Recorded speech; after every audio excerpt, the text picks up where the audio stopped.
Amelia cleaned his penthouse in silence, believing she was alone, but unknowing to her that someone, somewhere, watches her every move. What she did when she found the stacks of cash and when she saw bloodstains and cleaned it without question or utterance, Gabriel realized this wasn't just a maid. This was someone he needed to control. Some jobs come with warnings disguised as instructions. Clean, leave, and forget. Amelia needed the money too badly to ask why. She didn't know about the cameras, didn't know he was watching, didn't know that some secrets, once cleaned, mark you forever. If you're still here, you're already hooked. This story gets darker, more twisted, and absolutely unforgettable. Amelia's about to discover that being watched was just the beginning. Gabriel's obsession will test everything she believes about power, survival, and her own worth. Drop a comment below telling me where you're watching from and if you've ever felt like someone was watching you when you thought you were alone. Hit that subscribe button because the next chapter reveals what Gabriel does when Amelia finally confronts him face to face. Trust me, you don't want to miss what happens next. Let's get to 10K subscribers together. What you can't see can still own you. The key was heavier than Amelia expected. Cold brass, ornate handle, the kind of weight that suggested secrets. Mrs. Chen from the agency had pressed it into her palm that morning with instructions that felt more like warnings. Penthouse 47, every Tuesday and Friday, 3 hours maximum. You clean, you leave, you forget. Amelia Robeson didn't ask questions. Questions didn't pay rent. Questions didn't send money back to her sister in Atlanta or keep her phone from getting disconnected. At 26, she'd learned that survival meant showing up, doing the work, and making herself small enough to be invisible. The elevator to the 47th floor required the key just to move. That should have been her first sign. The doors opened onto a hallway with a single entrance. No neighbors, no witnesses, just marble floors so polished she could see her reflection. A young black woman in worn sneakers and the agency's pale blue uniform, carrying a caddy of cleaning supplies like armor. The apartment was a cathedral of wealth. Floor-to-ceiling windows overlooked the city like a kingdom. White furniture, black marble, chrome accents that caught light like knives. Everything perfectly placed, nothing warm, nothing alive. Amelia set her supplies down and did what she always did, became part of the walls. She didn't know that in a penthouse 7 floors above, Gabriel Tendon sat in front of 6 monitors, watching her every move. Have you ever felt watched in an empty room? Gabriel leaned forward, studying the way she moved, careful, respectful, as if the apartment itself deserved dignity. He pressed a button. Camera 3 zoomed closer. "Interesting," he murmured to the silence. Amelia cleaned his secrets without knowing someone was watching with strong attention. Gabriel Tendon hadn't built an empire by trusting people. Trust was a currency for the weak, a luxury for those who couldn't afford to be betrayed. At 38, he controlled half the city's underground operations while maintaining the public face of a real estate mogul. The separation between his worlds required precision and surveillance. The penthouse on 47 was his confession booth, where he met people who later disappeared, where money was counted that would never see a bank, where decisions were made that altered lives. It had to be sterile, clean, absent of evidence. Most cleaning services sent different people each time, too risky. When Mrs. Chen offered a single, consistent cleaner, someone desperate enough to never ask questions, Gabriel had accepted. But acceptance didn't mean trust. He watched Amelia move through his space with a studiousness that surprised him. She didn't rush, didn't snoop. She cleaned the way some people pray, with focus and a quiet kind of respect. On the third visit, she found the blood stain. Gabriel saw her freeze on monitor 4. The stain was behind the couch, nearly invisible, a reminder of a negotiation that had gone poorly. He'd meant to handle it himself, but forgot. He watched her kneel down, watched her pull out hydrogen peroxide and a specialized brush. She worked at it for 20 minutes until no trace remained, never once looking around nervously or reaching for her phone. She treated his sin like spilled wine, cleaned it, moved on. Gabriel found himself leaning closer to the screen. Who was this woman who saw blood and responded with competence instead of fear? Have you ever felt watched in an empty room? On her way out, Amelia paused at the window, just for a moment. She looked out at the city with an expression Gabriel couldn't name, longing maybe, or exhaustion. She touched her fingertips to the glass, leaving the faintest prints. Then she wiped them away. But Gabriel had seen, had captured that moment of humanity, and suddenly she wasn't just a service, she was a person. That changed everything. Gabriel wanted to know what she was made of. He began leaving tests, a stack of $100 bills on the counter, exactly 17 of them. He photographed their position. When Amelia left, all 17 remained, untouched. She'd cleaned around them like they were radioactive. The next week, an envelope marked "Private" sat on the coffee table. She dusted the table's edges and left the envelope exactly where it was. Week 3, he left his laptop open to his banking dashboard. Screen unlocked, numbers visible that would make most people's hands shake. She'd closed the laptop carefully, wiped the surface, and continued working. She wasn't just honest, she had discipline, control, the kind of internal order Gabriel recognized because he'd built his entire life around it. He started watching her differently, not just for security, but to understand. She was methodical, always cleaned the kitchen first, then the bathroom, then the living spaces, bedrooms last. She was efficient. 3 hours never became 3.5. She was invisible, moved through his space like smoke, leaving no trace of herself behind except cleanliness. But there were moments, small rebellions he might have missed if he hadn't been watching so carefully. She never cleaned the bar, would scrub every surface in the apartment, but avoided the shelves of expensive liquor. He wondered if she'd lost someone to drinking, or maybe she was religious. The not knowing irritated him. And once, just once, he caught her sitting on his couch, just for 30 seconds. She'd been cleaning the windows, hard work, and she sat down, closed her eyes, and breathed. When she opened them, she looked directly at the camera he thought was hidden in the air vent. She couldn't have known it was there. The eye contact was coincidence. But Gabriel felt it like a touch. Wait, what's the smallest act of rebellion you've hidden from your boss? Tell me in the comments section. The next morning, Gabriel did something he'd never done. He left a note on the counter, handwritten. The bar needs cleaning too. He watched her arrive on his screens, watched her read the note, and for the first time in 12 weeks, Amelia Robeson didn't do exactly what she was told. She cleaned everything else perfectly, but the bar remained untouched. She left the note where she found it. Gabriel stared at the monitors long after she'd gone, a cold feeling settling in his chest. She'd said no, quietly, without drama, but no was no, and no one told Gabriel Tendon no.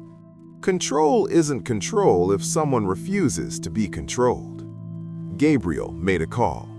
Mrs. Chen, the cleaner you sent to my property, Amelia, she missed a section today. I apologize, Mr. Tendon. I'll speak with her immediately. No. Gabriel's voice was smooth, reasonable. This was how he operated. Never loud, never obviously cruel, just the steady application of pressure until things broke. I want to speak with her myself. Have her call this number. Silence. Then, sir, our policy is that cleaners never have direct contact with... Mrs. Chen. He let the pause stretch, let her remember who owned the building her agency operated from, who could make one phone call and end her business. Have her call me. Amelia's call came that evening. Gabriel had prepared what he'd say, how he'd phrase it. Not angry. Disappointment was a sharper tool. But when her voice came through, something unexpected happened. "This is Amelia Robeson. I was told you wanted to speak with me." Her voice was steady, professional, but underneath it, he heard the exhaustion of someone who'd been fighting gravity all day, someone who'd learned not to show fear because showing fear invited more pressure. He heard himself. 20 years ago, when he was still learning the game, when he couldn't let anyone see weakness because weakness got you killed.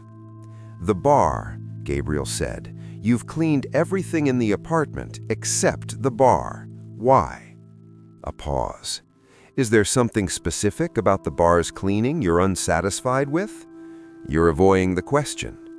"I'm a good cleaner, Mr. Tendon. I'm punctual, thorough. I've never stolen, never snooped, never caused any problems. If the bar isn't meeting your standards, I can request that the agency send someone else for your account, but I won't clean the bar." The audacity of it, the quiet, firm audacity. "That's not how this works," Gabriel said softly, dangerously. "You work for me. You do what I say." "I work for the agency. I clean, but I have boundaries. Everyone does, even cleaning ladies." She paused. When she spoke again, her voice was quieter but somehow stronger.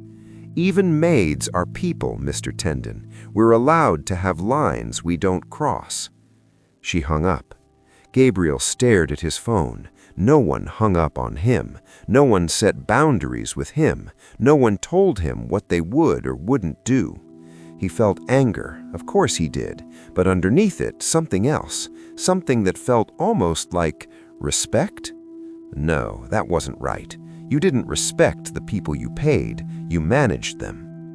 He pulled up the camera feeds from the penthouse and scrolled back through weeks of footage, watched her work, watched her move, watched that moment when she'd sat on his couch and looked directly into the camera she didn't know was there. She thought she was invisible. She thought she was just a service. She had no idea how closely she was being seen. Have you ever stood your ground knowing you might lose everything? As a storyteller, I have. Surveillance isn't just watching, it's theft. Amelia didn't run. That was what surprised Gabriel most. She stood in the middle of his apartment, staring at the tablet displaying her own image, and she didn't bolt for the door. She walked to the camera, looked directly into it, and spoke. "I need this job. You clearly know that, or you wouldn't have done this." Her voice shook, but held. "But I'm not an animal in a zoo. I'm not a show. If you need to watch to feel safe, fine. I understand, but leave the screens off. I can't work knowing I'm being watched like entertainment." She picked up the tablet. For a moment, Gabriel thought she might smash it. Instead, she turned it face down on the table.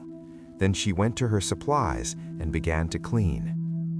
Gabriel watched in fascination as she worked. Her movements weren't different. Same efficiency, same care, but there was something in her posture now, a rigidity. She'd absorbed the violation and kept functioning. That took strength most people didn't have. He should have felt triumphant. He'd established complete control. She knew she was being watched and was still complying, still working, still trapped. But triumph wasn't what he felt. He picked up his phone. The call rang twice. "Leave," Gabriel said when she answered. "Take the day off, full pay." "Why?" "Because I made a mistake. I'll have the cameras removed by Friday." Silence stretched between them. Then, "You're lying." She was right. He had no intention of removing them. But the accusation stung more than it should have. "You don't trust easily." "People who are watched don't have the luxury of trust, Mr. Tendon." She hung up again. Gabriel sat back in his chair, studying the monitors. He could see her still standing in his apartment, phone in hand, trying to decide what to do. She looked so small in that massive space, so completely at a disadvantage. And yet she'd called him a liar to his face. She'd set a boundary even after discovering she had no privacy, even knowing he held all the power. That's what power takes from him, Gabriel realized suddenly. The possibility that someone might stand in his presence and tell him the truth not because they calculated it was safe, but because they couldn't do anything else, because their dignity mattered more than his threat. She started cleaning again. Gabriel watched her, and for the first time in years, felt something that might have been shame. Is privacy a luxury or a right? Friday came. Amelia didn't. Gabriel checked the cameras compulsively. 9 a.m., 10 a.m., noon. The apartment remained empty. He called Mrs. Chen. "Your cleaner didn't show." "Ah, yes, Amelia called this morning. She's formally requested to be removed from your account. I can send someone else on Monday." "No," Gabriel's hand tightened on the phone. "I want her specifically." "Sir, she doesn't want to double her rate." "Mr. Tendon, triple it, whatever it takes." Silence. Then, carefully, "With all respect, sir, some things aren't about money." The line went dead. Gabriel stared at 6 empty monitors. She'd escaped, not by running, by simply choosing herself over the paycheck, by walking away from his power as if it meant nothing, as if he meant nothing. And for the first time in his adult life, Gabriel Tendon felt powerless. When you can't control someone, you convince yourself you need to. Gabriel didn't go to the street level. Men like him didn't chase, they summoned, they commanded, they made the world bend. But Tuesday came and the apartment stayed dirty. Friday came and the apartment stayed silent. 2 weeks passed. 3. Dust gathered on the marble. The windows showed fingerprints. The bathroom lost its shine. He could have called another service, should have, but every time he reached for the phone, he stopped. It wasn't about the cleaning. He pulled up the old footage, watched Amelia move through his space, watched her find the bloodstain and clean it without judgment, watched her refuse the bar, watched her discover the cameras and stay anyway, at least for a while. Watched that moment when she looked at the camera and said, "Even maids are people." When had he forgotten that? When had the people in his life become functions instead of humans? When had power become a wall instead of a responsibility? He knew the answer. He'd always known. Power wasn't something you acquired, it was something you traded for. You gave up connection, vulnerability, trust.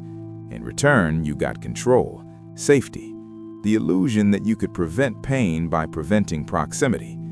But sitting in his surveillance room, watching recordings of a woman who no longer worked for him, Gabriel realized something. He'd prevented pain, yes, but he'd also prevented everything else, every real thing, every true thing. He made a decision he'd regret. He found her. It wasn't hard. He had resources, private investigators, access to databases.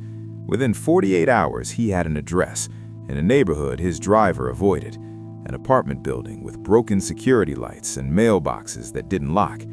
Gabriel didn't send someone. He went himself. First time he'd been in this part of the city in a decade. He knocked on 3C, heard movement inside, a chain sliding.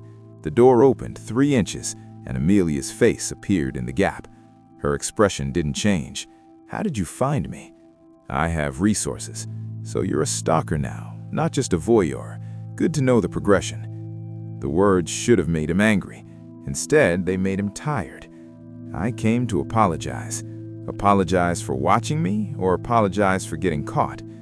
"Both. Neither. I don't know." Gabriel ran a hand through his hair, suddenly aware that he didn't have a script for this. No leverage, no angle. Just the truth, which he hadn't spoken honestly in years. "I'm not good at this, at talking to people like they're people. I forget how." "That's not something you forget, Mr. Tendon. That's something you choose to stop doing." You're right. Amelia studied him through the gap in the door. What do you want from me? What did he want? He didn't know. Forgiveness? Understanding? For her to come back so his apartment would feel less empty? All of it felt selfish. All of it felt like more control disguised as connection. I want to hire you back, he heard himself say. No cameras. I'll have them all removed. You have my word. Your word? She almost laughed. The word of a man who watched me in secret for months? That word? Can someone who's broken trust ever really earn it back? No, Amelia said, and started to close the door. Gabriel put his hand against it, not pushing, just holding. Wait, please. She paused, eyes sharp with warning. He removed his hand. The cameras stay, Gabriel said quietly. I can't remove them. That apartment is where I conduct business. The surveillance is necessary. But you're right. Watching you was wrong. Using power because I could was wrong. He met her eyes. You're the first person in 10 years who's looked at me and seeing what I am, not what I pretend to be, not what I can give them, just what I actually am. And what are you? Amelia asked. Gabriel felt the answer like a weight in his chest. Someone who forgot that power over people isn't the same as power with people. Someone who's been so afraid of being controlled that he controls everyone else first. He took a breath. Someone who's become exactly what he was afraid of becoming. Amelia looked at him for a long moment. Then, quietly, "What was your father like, Mr. Tendon?" And Gabriel felt something crack open inside him that had been sealed for decades. Every tyrant was once someone who needed protection. Gabriel didn't answer right away. They stood on opposite sides of Amelia's doorway, her inside safety, him outside in the hallway with its flickering lights and smell of old cooking. "Why would you ask me that?" His voice came out rougher than intended. "Because people who need that much control are usually running from something or someone." Amelia's expression softened just slightly. "And you came all the way here to apologize. That's not about me. That's about you trying to fix something." She was right. Of course she was right. Gabriel had spent 20 years building walls to keep people from seeing exactly what she'd seen in 30 seconds. "My father was a collector," Gabriel said finally. "Not of art or cars, of people. He liked to own them. He'd find your weakness, debt, addiction, love, ambition, and he'd leverage it until you belonged to him. He called it business. I called it survival." Amelia's door opened another inch. She was listening. "I was 12 when I realized he was watching me. Cameras in my room, in the bathroom, everywhere. He said it was for my safety, for my development, to make sure I was becoming the right kind of man." Gabriel's jaw tightened. It wasn't about safety. It was about making sure I never had a thought or feeling he didn't know about first. Never had a moment of privacy where I could be anything except what he needed me to be. "That's abuse," Amelia said quietly.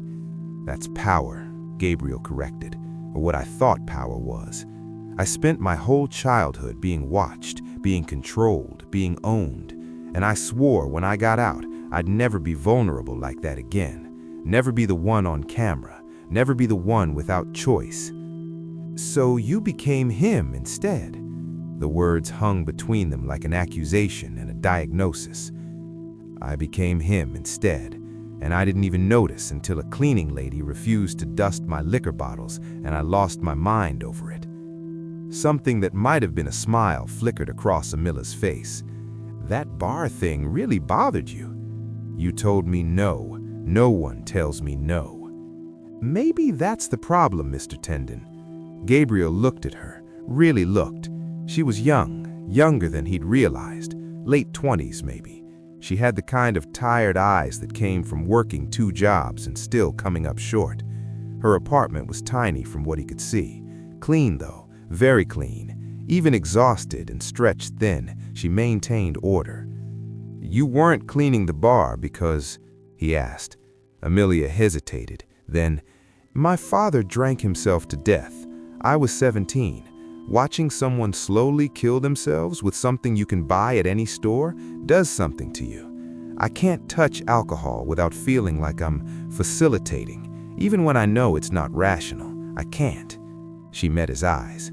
"That was my line, my boundary, the one thing I couldn't let a paycheck make me do. And you tried to force me across it. You did more than try. You used your power to intimidate me, to make me feel like I had no choice. That's not business, Mr. Tendon. That's cruelty." The word hit him like a physical blow. Cruelty. He'd never thought of himself as cruel. Ruthless, yes, strategic, calculating, but cruel suggested malice, suggested intention to harm. But what was surveillance without consent except intentional harm?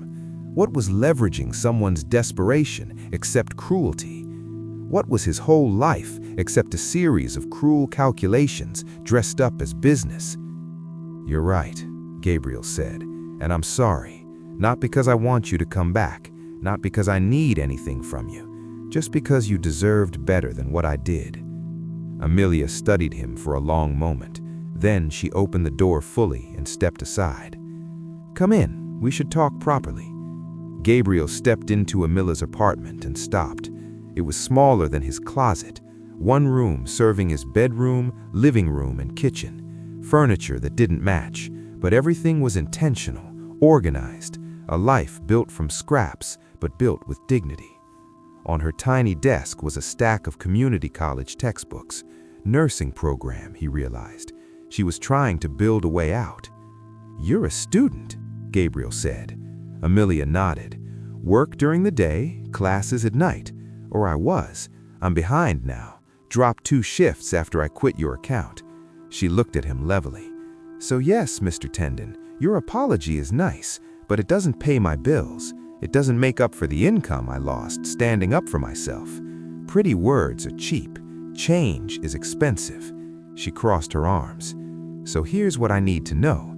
Did you come here to feel better about yourself, or did you come here to actually do better?" And Gabriel realized the answer to that question would determine everything. Redemption isn't a moment, it's a cost you pay forward. Gabriel looked around Amelia's apartment again, saw it differently this time, not as poverty to be pitied or a problem to be solved, but as evidence of resilience, of someone fighting gravity every day and refusing to surrender. "How much?" he asked. "Excuse me? How much are you behind? Rent, tuition, bills. How much?" Amelia's expression hardened. "I'm not asking you for money." "I know. That's why I'm offering." "That's not how this works, Mr. Tendon. You don't get to buy your way out of guilt. You don't get to write a check and make yourself the hero of this story." Her voice was sharp, controlled. "I didn't let you into my home so you could fix me like I'm another one of your problems." "Then why did you let me in?" Amelia was quiet for a moment. Then, "Because you asked. Because you came here yourself instead of sending someone. Because you told me the truth about your father when you didn't have to." She paused. "Because I wanted to see if you were capable of being something other than what you are." "And am I?"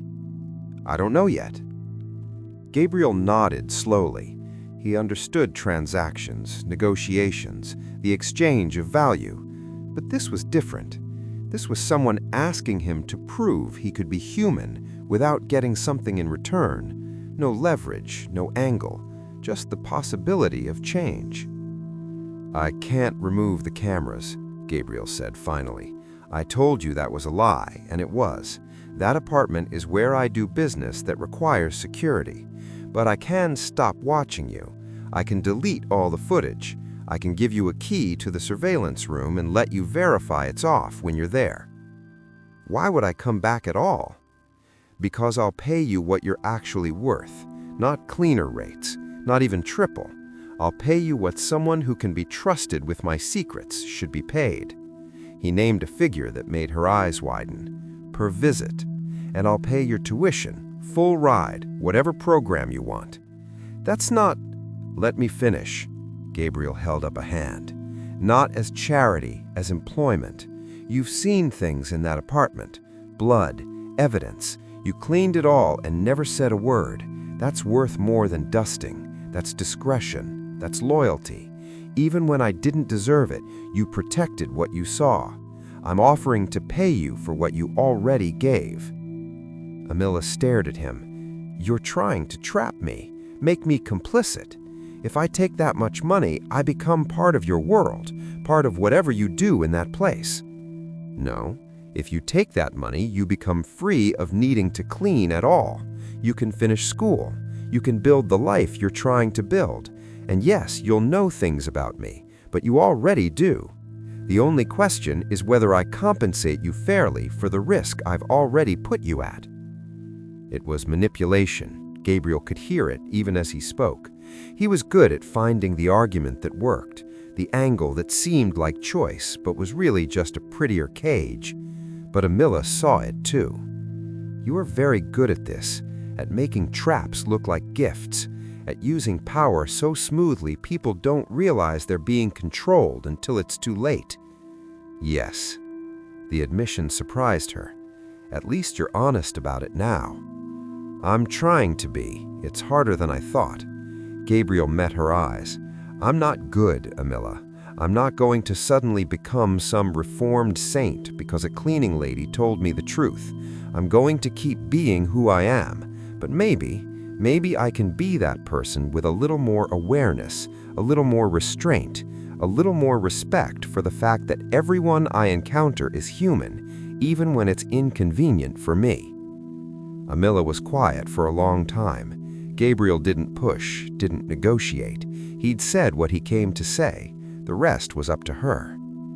"I'll come back," she said finally.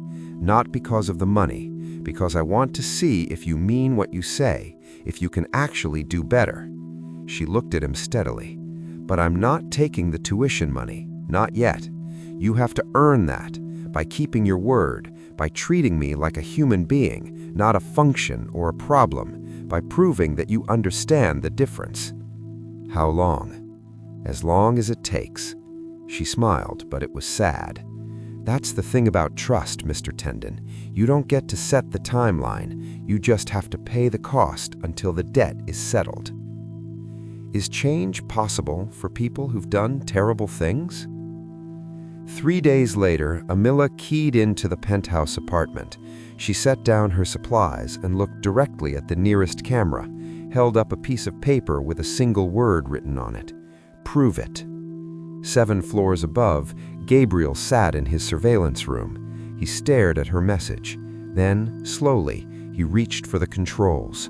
One by one, he turned off the monitors. All 6 screens went dark. For the first time in years, he gave someone privacy when he had the power to take it. The room was very quiet. Gabriel sat in the darkness, listening to his own breathing, and realized this was what vulnerability felt like. Not knowing, choosing to trust, letting someone exist outside his control. It was terrifying. 3 hours later, his phone buzzed, a text from an unknown number.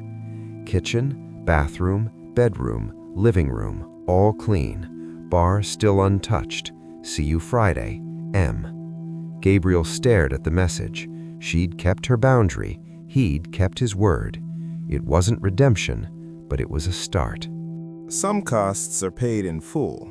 Some are paid forever. 6 months passed. Not quickly, not easily, but they passed. Amelia came every Tuesday and Friday. Gabriel kept the cameras off. At first, he'd check the system compulsively after she left, making sure she hadn't damaged anything or stolen files. She never did. Slowly, he stopped checking. They didn't become friends. The distance between their worlds was too great for that. But something shifted. A mutual respect, an understanding. Gabriel learned that Amelia had a sister in Atlanta with 2 kids, that she sent half her paycheck home every month, that her father had been a mechanic before the drinking took him, that she wanted to be a nurse because she'd watched her mother die of breast cancer in a hospital where no one had time to be gentle.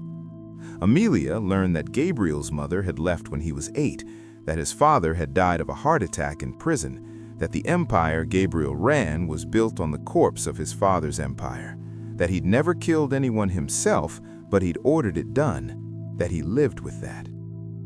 They didn't talk about these things directly, but working in someone's space every week, you learn them anyway. You see the mail, the photos, the things they keep and the things they throw away. And Gabriel was trying. Amelia could see it. He still ran his business, still made ruthless decisions, still used power, but he stopped watching his other employees through hidden cameras, started asking instead of demanding. It wasn't transformation, but it was effort. Then came the night that changed everything. Amelia's phone rang at 2 a.m. on a Wednesday. Gabriel's voice, tight with something she'd never heard from him before. Fear. "I need your help." "What happened?" "There's a girl, 16. She was at one of my properties. A deal went bad and she got caught in it. She's hurt. I can't take her to a hospital. There will be questions, police, but I can't just leave her." His voice cracked. "I don't know what to do." Amelia was already getting dressed. "Where?" He gave her an address. She was there in 20 minutes. The penthouse apartment looked different at night. Dark. The city lights made it glow like an aquarium. Gabriel was on the floor with a teenage girl, black like Amelia, bleeding from a cut on her arm. Not life-threatening, but deep. "Move," Amelia said, dropping to her knees. She'd done a semester of clinical rotations, enough to know basics. She cleaned the wound, applied pressure, wrapped it properly. The girl was crying, terrified. "You're okay," Amelia said softly. "You're safe now. What's your name?" "Keisha." "Keisha, I'm Amelia. This is going to hurt for a bit, but you're going to be fine.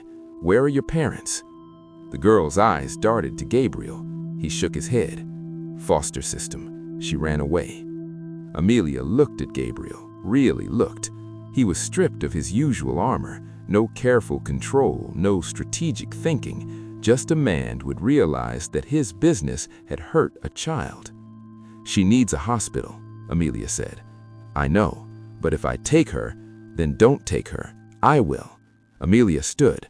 "I'll say I found her on the street, no connection to you, no questions. They'll call the foster system. Probably.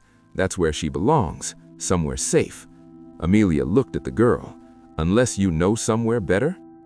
Gabriel was quiet for a long moment. Then, "I might." That night, Gabriel made calls, used his connections differently, not to threaten or control, but to find. Within a week, Keisha was placed with a family friend of Amelia's sister, a real placement, safe, legal. It cost Gabriel a favor he'd been saving, cost him leverage, but he paid it. After Keisha was settled, Amelia came to the penthouse on a Tuesday as usual. She cleaned, but before she left,